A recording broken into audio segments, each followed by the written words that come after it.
আর এবার নজর রাখবো শ্রীরামপুর লোকসভা কেন্দ্রের দিকে। সেখানে গড়লগাছা স্কুলে ইভিএম বিভ্রাট, ইভিএম চালু করতে সমস্যা। সেক্টর অফিসকে বিষয়টি জানানো হয়, ইভিএম মেরামতির চেষ্টা চলছে। সকাল থেকেই সাধারণ মানুষজন, সাধারণ ভোটাররা তারা ভোটাধিকার প্রয়োগ করছেন। তারই মাঝে ইভিএম বিভ্রাটের খবর পাওয়া যাচ্ছে। শ্রীরামপুরের গড়লগাছা স্কুলে ইভিএম বিভ্রাট, সেক্টর অফিসকে গোটা বিষয়ে জানানো হয়েছে।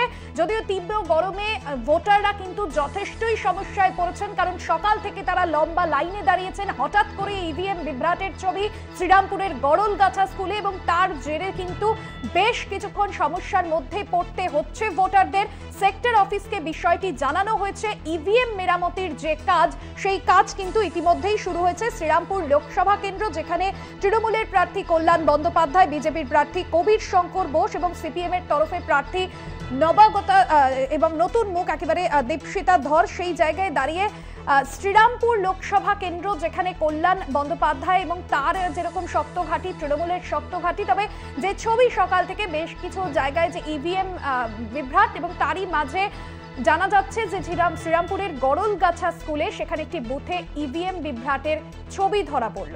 ইভিএম চালু করতে সমস্যা, সেক্টর অফিসারকে বিষয়টি জানানো হয়েছে এবং ইভিএম মেরামতির যে চেষ্টা, সেই চেষ্টা শুরু হয়েছে। তবে সাধারণ মানুষজন তারা কিন্তু যথেষ্টই বিভ্রান্তির মধ্যে পড়ছেন। শ্রীরামপুরের গড়লগাছা স্কুলে ইভিএম বিভ্রাটের ছবি ধরা পড়ল।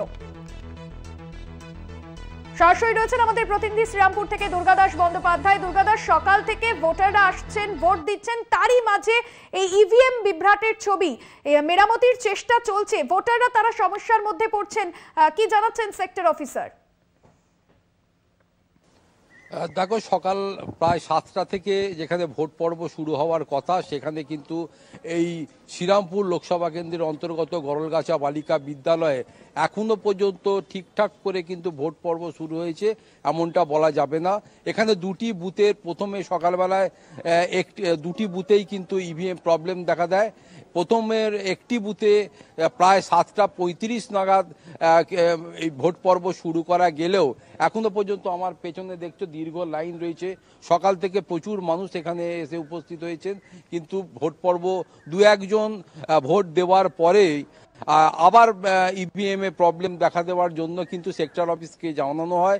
সেখান থেকে এখন এক্সপার্ট লোকেরা যারা এই বিষয়টি দেখছেন, এবং তারা তাদের উপস্থিতিতেই এখনো পর্যন্ত দু একটি করে ভোট শুরু হলেও ইভিএম এ যথেষ্ট সমস্যা থাকার কারণে যে স্মুথনেস, যে স্পিডের প্রয়োজন আছে, সেটা কিন্তু এখনো পর্যন্ত নেই। ফলে অনেক বয়স্ক মানুষ যারা দীর্ঘক্ষণ ধরে, অর্থাৎ প্রায় 6:30 7টা থেকে যারা এসে লাইনে দাঁড়িয়েছিলেন, এই উত্তপ্ত গরমের জন্য কিন্তু তারা অনেকেই অসুস্থ বোধ করেন, এবং বেশ কিছু জন মানুষ তারা কিন্তু ইতিমধ্যেই বাড়ি ফিরে গেছেন।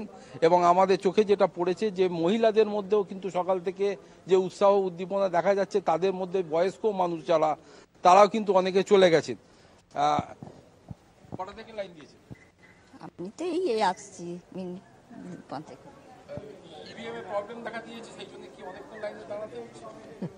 তা জানি না, আমরা 8টার সময় এসেছি, না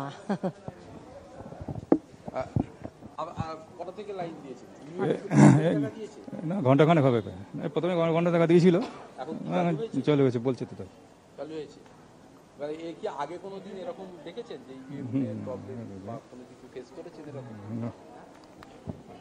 অতএব বুঝতেই পাচ্ছেন যে এই সকাল থেকে যে ইভিএম প্রবলেম, সেই ইভিএম প্রবলেমের শিকার কিন্তু প্রচুর মানুষ। তারা কিন্তু সকালবেলা থেকে প্রায় 6:30 পৌনে 7টা থেকে যারা অপেক্ষা করছে, দীর্ঘক্ষণ লাইনে দাঁড়িয়ে রয়েছেন, তাদের কিন্তু এই অতিরিক্ত গরমের মধ্যে তাদের যথেষ্ট কষ্ট হচ্ছে। এবং তাদের বয়স্ক মানুষ ইতিমধ্যেই আমি বলেছি তারা অনেকে চলে গেছে। তবে এখনো পর্যন্ত পুরোপুরিভাবে ইভিএমটা কিন্তু সচল হয়ে গেছে, অন্তত এই দ্বিতীয় যে বুথটি রয়েছে সেখানে, এমনটা বলা যাবে না। অতি ধীরে ধীরে কিন্তু এখানে ভোট পর্বের কাজ চলছে।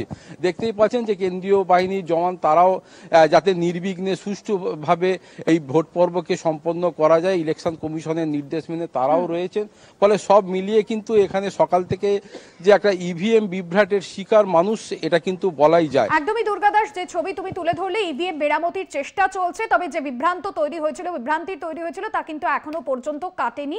সাধারণ ভোটাররা তারা সকাল থেকে লম্বা লাইনে দাঁড়িয়েছেন, যার জন্য ইভিএম বিভ্রান্তির জন্য তাদের সমস্যার মধ্যে পড়তে হচ্ছে। ধন্যবাদ দুর্গাদাস বন্দ্যোপাধ্যায়, প্রতিনিধি ছিলেন সরাসরি শ্রীরামপুর থেকে। লোকসভা নির্বাচনের আরো অন্যান্য খবর নিয়ে ফিরছি বিরতির পর, সঙ্গে থাকুন।